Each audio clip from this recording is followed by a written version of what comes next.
Girl, sit down and lock the door, because Cardi B just came flying out of nowhere and dragged an entire timeline back into the light. And I promise you, by the time we are done, you're going to be looking at Stefon Diggs, Summer Walker, and Blueface completely different.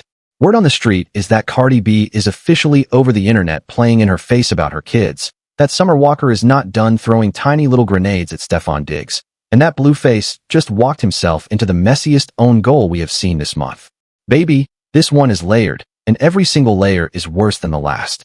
So do not touch that thumb yet, do not swipe, do not go anywhere, because by the time we hit the halfway mark, you're going to see exactly why every one of these stories connects, and why the internet is treating tonight like a full-blown reset button.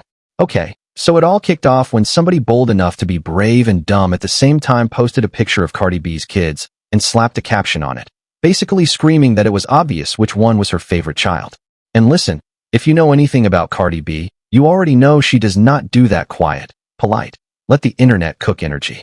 She slid straight under that post herself and said, and I am paraphrasing here so nobody sues me, that she does not have a favorite child, so cut that all the way out. And honestly, I do not blame her for shutting it down that fast, because for weeks now people have been trying to shove this narrative onto her, and it is starting to feel less like a joke and more like a full-blown campaign to paint her as a mother who plays favorites. See, this was not even the first time somebody tried to run this play on Cardi B. A couple of weeks back, a whole different post went up with a picture of Little Blossom, and the caption was basically the same thing, telling everybody it was so obvious that Blossom is the favorite. And the reason people keep circling back to that theory is because she has been posting Blossom a lot, showing off those little curls, those little outfits, all that cuteness. But here is what people are conveniently forgetting. Cardi B posts every single one of her kids. Wave gets posted. Culture gets posted. Blossom gets posted. The only one you do not really see on the timeline is Baby Touchdown. And that is not favoritism. That is just her personal rule. She does not post her babies while they are actual babies. She waits until they are around 1 year old before she starts showing their face. And that has been her pattern for years, all the way back to when Culture first came into the picture. So calling Blossom the favorite when Blossom is simply older than Baby Touchdown is lazy, and Cardi B was right to check it fast. But of course, this is the internet, so instead of dropping it, folks are now split into two camps. One side is out here defending her, saying she treats those babies like her whole entire universe. The other side is standing on business, swearing up and down that Blossom is the golden child, and pointing to every post, every caption, every little heart emoji as evidence. And this is exactly the kind of noise she has been shutting down all year, because when you are a mother with this much visibility, the internet will pick one of your kids and try to build a storyline out of nothing. Cardi B is not having it, and honestly, that response, short, sharp, and no chaser, was the most on-brand thing she could have possibly done. No lengthy statement, no Instagram live tears, just one line under the post, and the entire narrative crumbled in real time.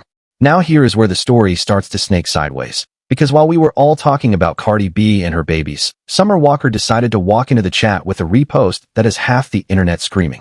Summer Walker reposted a video that was basically a whole essay on Stefon Diggs, and depending on which side of the timeline you were on, it was either the shadiest thing she could have possibly done, or a slip of the finger she just forgot to delete. The problem is, that repost sat up there for well over 24 hours, and if you know how Summer Walker operates on social media, you already know she does not accidentally leave anything up that long. Summer Walker curates her page like it is a mood board. Every post has a purpose. Every image is a choice. So no, baby, that was not a mistake, and anybody trying to sell you the accident theory is fumbling the receipts. And what was in that video? Phew. The lady in the clip went all the way in on Stefon Diggs, talking about how Stefon Diggs has allegedly slept with a long list of women, has children with multiple mothers, and how, according to her, Stefon Diggs tried certain lifestyles, and when those did not work out for him, he allegedly got aggressive to cover his tracks. She then went on to bring up that infamous moment from Stefon Diggs' football days, when reporters supposedly went around the locker room asking every player which teammate they would not want to date their sister, and, according to the story, every single one of those men pointed at Stefon Diggs. Not one, not two, every last one of them. And the woman in the clip basically said, at first she felt bad, but the more she thought about it, the more the pattern lined up with the allegations chasing him down right now. Now, this is where the receipts get spicy, because this is not the first time Summer Walker has done this kind of thing. Only about a week before this new repost, Summer Walker had already posted a clip of Cardi B where the caption was basically calling her a dream and saying any man who fumbled her is basically waving a little rainbow flag. In other words, Summer Walker was suggesting the ex who let her walk was not really into women the way he claimed. And Cardi B saw it. She reposted Summer Walker's post, added her own little sweet note calling it the sweetest thing ever, and tagged Summer Walker like the two of them were locked in on the same wavelength. So now, when Summer Walker reposts another clip attacking Stefon Diggs, it does not read like an accident. It reads like a pattern. And patterns, patterns are what juries and comment sections both love. Cardi B fans are eating it up, because let's be honest, ever since the split, the Stefon Diggs narrative has been getting darker by the week. The lawsuits, the allegations, the receipts, the leaks. Every time Cardi B trends, Stefon Diggs trends right behind her, and never for a good reason. Summer Walker seems to be quietly picking a side, and that side is not the Stefon Diggs side. Whether she is doing it out of loyalty to Cardi B, or because she has her own opinions about the athlete after everything that has come out, only Summer Walker knows for sure. But if this is a coordinated little dance between the two women, it is working. Every time Summer Walker taps repost, the algorithm pushes it, the fans amplify it, and the pressure on Stefon Diggs gets a little louder. It is soft power in real time, and it might be the single most effective diss campaign of the year. Now, sit tight, because we are about to pivot into the Blueface section of this episode, and this one is going to make you hold your head in your hands. Because while everybody is arguing about Cardi B, Summer Walker, and Stefon Diggs, Jaden Alexis has been going public again about Blueface not showing up for his kids. And she has been saying it loud. She has been posting videos, tagging him, calling him out for missing time, missing calls, missing everything you can miss as a father. And this is not the first go-round. Alexis has said this before, more than once, going back well over a year. But this new wave hits different because it comes right after Blueface tried to drag her on the timeline for allegedly sleeping with his former manager. And that little exposure attempt from Blueface came after Alexis found out that he had allegedly slept with her best friend, who also happens to be that same manager's baby mama. So the whole thing is a knot of chaos, and every time one of them tugs on it, another mess falls out. Blueface exposed her, so she exposed him for missing his own kids, and now he is out here trying to spin it like he does not owe anybody a co-parenting update. The pettiness levels are historic, and there is no exit ramp in sight, because every insult from one side triggers a receipt from the other. And then, right in the middle of all of that, we get one of the most awkward little moments the internet has produced this year. Blueface was doing a Twitch stream, and a young family friend, a little boy, walked right into the frame and asked Blueface if he had any kids and if he could play with them. Read that back. A child, an actual child, looked Blueface in the face and asked Blueface if he even had kids. Blueface has other children, and this little boy did not know. That right there is the kind of moment that says more than any argument or any diss track could ever say. If a kid in your own extended orbit does not know your other kids exist, that is not the internet's fault. That is not Alexis's fault. That is not anybody else's fault. That is you.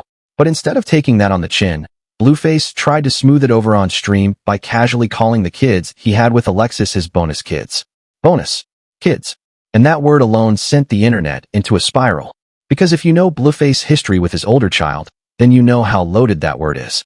He has been publicly distant from that older child for years, and now, in one clip, he basically shifted his younger kids into the same category, framing them as extras rather than his own. And a lot of fans are now saying that Alexis lost the moral high ground the second she started dragging Blueface publicly, because the roles have reversed, and now he is publicly acting like he does not want the responsibility either. It is a stalemate, and the only people losing are the children.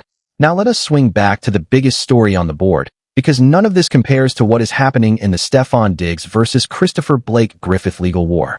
This case has already spiraled into 2 lawsuits, a settlement, a beatdown allegation, a robbery allegation, and now, a fight over evidence, and every single week another piece of it leaks. So let me break down where we are, because if you have been busy living a life, you have missed several plot twists. Christopher Griffith is suing Stefon Diggs.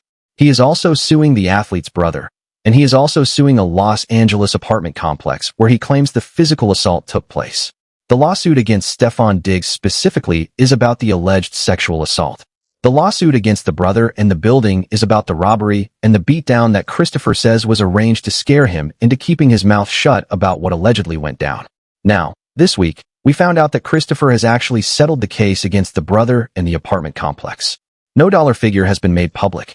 He originally asked for $10 million. So if the old courtroom saying is right, that you sue for the sky and settle in the middle, then Christopher probably walked away with something less than $5 million, but more than a small check. Speculation, obviously. But the settlement itself is loud, because settling with the brother while continuing to sue Stefon Diggs sends a message. It says that whatever proof was on the table against those parties was strong enough that they wanted out of court fast, and it also means the plaintiff now has a war chest to keep fighting. And that leads us straight into the newest fight, because Stefon Diggs and his legal team just fired off a motion accusing Christopher of not turning over every single communication between the two men. The athlete's team says the messages Christopher gave the court are missing pieces, and that without the full thread, you cannot see the real context of what was said and what was implied. According to the filings, Stefon Diggs says there are more direct messages out there, but he cannot even pull them himself because Christopher blocked him on Instagram. Now think about what that means for a second. He is essentially telling the court, I know there is more, but I cannot get to it because the man suing me hit the block button. And that alone is the kind of small, telling detail that turns into a whole viral thread by tomorrow morning. Christopher's team fired right back, saying they have already handed over more than 100 pages of text messages and direct messages between him and Stefon Diggs. 100 pages, church. That is not a conversation. That is a novel. And they are also saying that anything they have, Stefon Diggs has too, because it takes two people to have a chat. So essentially, both sides are now accusing each other of holding out. And whichever way this leans, the moment those pages start leaking, and they will leak, because nothing this juicy ever stays sealed, the entire internet is going to be dissecting every emoji and every timestamp. And the allegations inside those filings? Let me put it plainly, because this is where it turns from messy to disturbing. Christopher claims he was hanging out with Stefon Diggs at the athlete's home when Christopher was allegedly drugged. Christopher says the athlete then exposed himself and began to touch himself. Christopher claims the athlete motioned for Christopher to also touch him, which led to Christopher telling him to put himself away. Christopher claims the athlete then tried to kiss him, but Christopher moved away. Christopher then claims the athlete placed his tongue into Christopher's ear and whispered for Christopher to come into his bedroom. That is what is in the paperwork. That is what is on the record. And Stefon Diggs denies all of it, calling it fiction, calling it a shakedown, calling it revenge from a man who did not get what he wanted. But here is where it gets even more layered. After those alleged advances, Christopher says he was then robbed and beaten in Los Angeles. And he says the beatdown was set up as a threat to keep him from talking about that first alleged night. That is why the case against the brother mattered so much, because Christopher was framing it as one long chain, from alleged assault to alleged intimidation to alleged silencing. And now that Christopher has settled that piece of the chain, the question is whether it makes his broader case against Stefon Diggs stronger or weaker in the eyes of the public. Some fans are saying the settlement makes Christopher look more credible, because if the brother in the apartment complex thought the paperwork was airtight, why else would they cut a check? Other fans are saying settlements happen for 100 reasons, and none of them are automatic guilt, that big defendants settle every day just to make a headache go away. So the jury of the internet is split right down the middle. But one thing everyone agrees on is that Stefon Diggs is not walking out of this with his reputation intact, no matter how the last lawsuit shakes out, because in the court of public opinion, the mere existence of a 100-page chat log is already a verdict. And this is exactly why Summer Walker's repost hit so hard. Because Summer Walker did not have to say a word. She did not have to write a caption. She just tapped repost on a video full of allegations, and every Cardi B fan on the timeline treated it like a subtle nod. Like a wink. Like Summer Walker was telling everybody, believe your eyes, believe the pattern, believe the receipts. And now, with the athlete's legal team fighting over hidden text messages, with Christopher's team dropping the word bomb of over 100 pages of chats, with a mystery settlement just closed, the pressure is not slowing down. It is accelerating. And every day that passes without a public counter from the athlete's side, the silence gets louder. Meanwhile, Cardi B is doing what Cardi B has always done. She is staying focused on her babies, on her music, on her brand, and pushing back on any narrative that tries to define who she is as a mother. She did not go on a rant. She did not host a podcast episode. She did not drop a 5-minute Instagram live. She just said what she said, once, publicly, right underneath the post, and moved on. That is a different kind of power. And you can tell it is working, because instead of the favoritism story dominating the day, we are now talking about her babies in the same sentence as her grace, her boundaries, and her ability to protect all 4 of those little humans at once. That is a rebrand you cannot buy. If you slow this whole story down, you see the shape of it clearly. Cardi B is being tested by the internet about her role as a mother, and she is passing that test with one clean sentence. Summer Walker is quietly making her position on Stefon Diggs known through reposts, and the fans are hearing her loud and clear. Blueface is dragging himself deeper into a co-parenting nightmare by trying to spin his responsibilities into a joke on Twitch. And Stefon Diggs is trapped in a courtroom war with a plaintiff who has already secured one settlement and is sitting on a mountain of alleged evidence. For storylines. For separate camps. One night. That is how a viral news cycle looks when it is really cooking. And let me put a spotlight on something a lot of folks have missed, because this is the piece of the puzzle nobody is talking about loud enough. In every one of these stories, the woman in the picture is the one being asked to explain herself, while the man in the picture keeps making the mess. Cardi B is being interrogated about which child she loves more, while the ex is over there trying to duck a 100-page lawsuit. Alexis is being told she has no right to speak, while Blueface is joking on Twitch about which kids count. Summer Walker is being accused of shoddiness for tapping a button, while the man on the other end of that repost is facing allegations that would end most careers overnight. That imbalance is the story under the story, and every single one of these women knows it. That is why the reposts, the one-line replies, the quiet cosigns are hitting so hard, because they are the only tools left when the noise gets this loud. Now, before we wrap, let me leave you with a few questions, because this whole storm is really one big Rorschach test. Question 1. Do you believe Cardi B when she says there is no favorite? Or do you think Blossom is quietly getting more love because Blossom is the newest visible baby? Question 2. Was Summer Walker's repost truly accidental?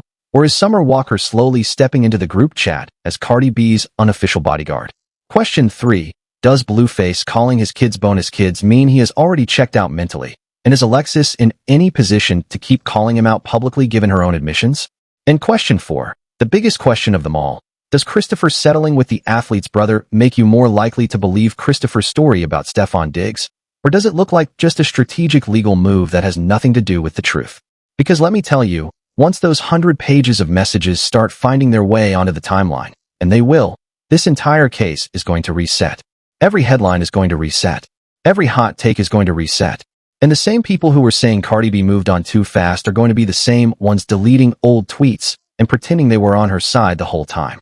Cardi B does not need vindication. She already has it. But the internet will hand it to her anyway, one leak at a time, one repost at a time, one courtroom filing at a time. That is how these things always end. Loudly, publicly, and with the woman everybody underestimated standing on top of the whole mountain. So here is where I need you, because the comment section is where these stories get decided. Tell me right now, who is playing the smartest game here? Cardi B, Summer Walker, Blueface, or Stefon Diggs? Drop your answer. Drop your receipts, drop your theories, drop the names you think are about to get pulled into this mess next, because I am reading every single one. And if this whole breakdown had you piecing things together in a new way, do me a small favor and hit that subscribe button so you catch the next drop the moment it lands. Because trust me, we are days away from another Stefon Diggs update, another Blueface clip, and another Summer Walker repost that turns the whole timeline upside down. The story is not over. It is just getting started. And you know I am going to be right here breaking it down piece by piece, receipt by receipt, name by name, until every last one of them stops hiding and finally tells the truth. Stay tuned, stay petty, stay locked in, because the next episode of this saga is already loading, and you do not want to be the last one in your group chat to hear it.